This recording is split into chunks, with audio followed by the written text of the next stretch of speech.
بڑا نام ہے حضرت شاہ سلیمان توسوی رحمۃ اللہ تعالی علیہ۔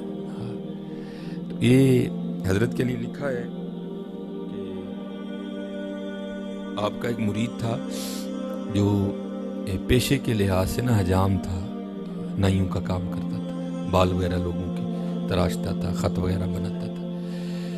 تو اس کا چھوٹا بچہ تھا جس کی عمر 2 سال تھی، تو باہر کھیلنے کے لیے گیا تو گھر نہیں آیا۔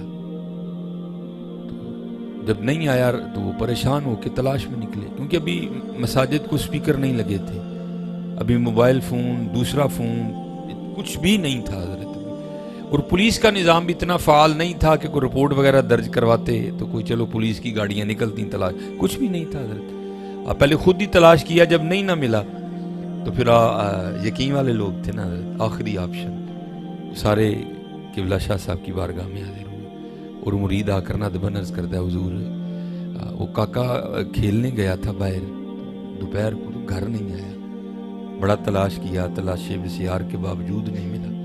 تو شاہ صاحب نہیں آگے سے بولے، اور لکھا ہے کتابوں میں کہ حضرت مرید وہ ہے جس کی اپنی کوئی مرضی نہیں، اور بزرگوں نے کہا کہ جتنی دیر تک مرید پیر کے سامنے اس طرح نہیں ہوگا جس طرح غسل دینے والے کے سامنے مردہ ہوتا ہے، کچھ بھی نہیں ہوگا حضرت۔ مرضی تو چھوڑنی پڑے گی نا حضرت، جو مرضیاں کرتا ہے اس کا کچھ نہیں بنتا حضرت، اب بنتا اسی کا حضرت جو مرضیاں چھوڑ دیتا ہے حضرت۔ پھر دیکھو تو صحیح رنگ کیا لگتے۔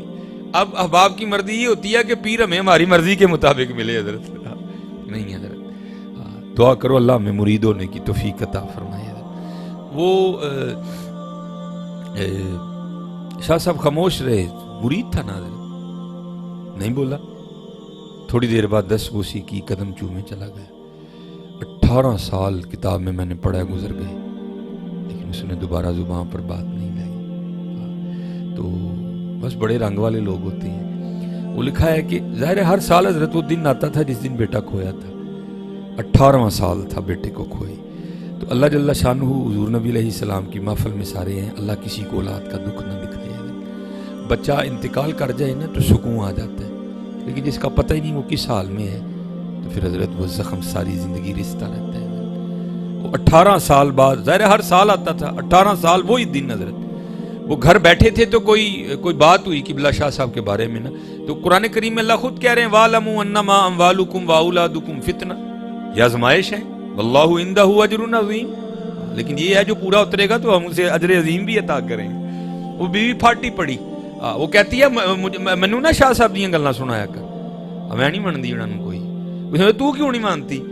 وہ کہنے لگا میں اس دن مانوں گی، کہنے لگی میں اس دن مانوں گی جس دن میرا بیٹا ڈھونڈ کے دیں گے۔ اب مرید تھا نا، دل پہ چوٹ لگی، اس کو اپنی زبان کو لگام دے، اس میں بھی کوئی حکمت ہے، جب وقت آئے گا تو شاہ صاحب یہ رنگ بھی ظاہر کریں گے۔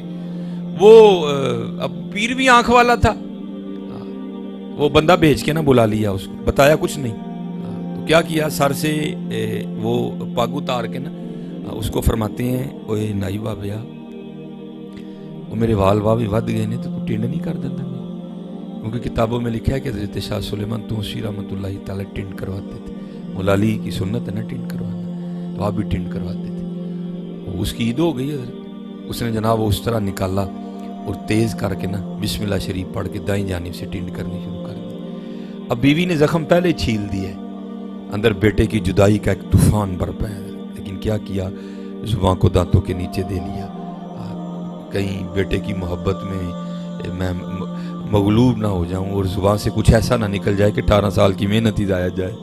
لیکن طوفان تو طوفان ہے نا حضرت، جب اس کو کوئی راستہ نہیں نہ ملا تو اس نے آنسوؤں کی شکل اختیار کی اور آنکھوں کے راستے بہنا شروع کر دیا۔ تو کیا ہوا، یہ آدھی ٹنڈ کر چکا تھا، یہ سائیڈ جو ہے نا ساری دائیں یہ مونڈ چکا تھا اور بائیں جانب آنے والا تھا، تو آتے آتے نہ کیا ہوا، آنسوؤں کا ایک قطرہ شاہ صاحب کے سر کے اسی حصے پر گرا جہاں سے بال اتر گئے تھے۔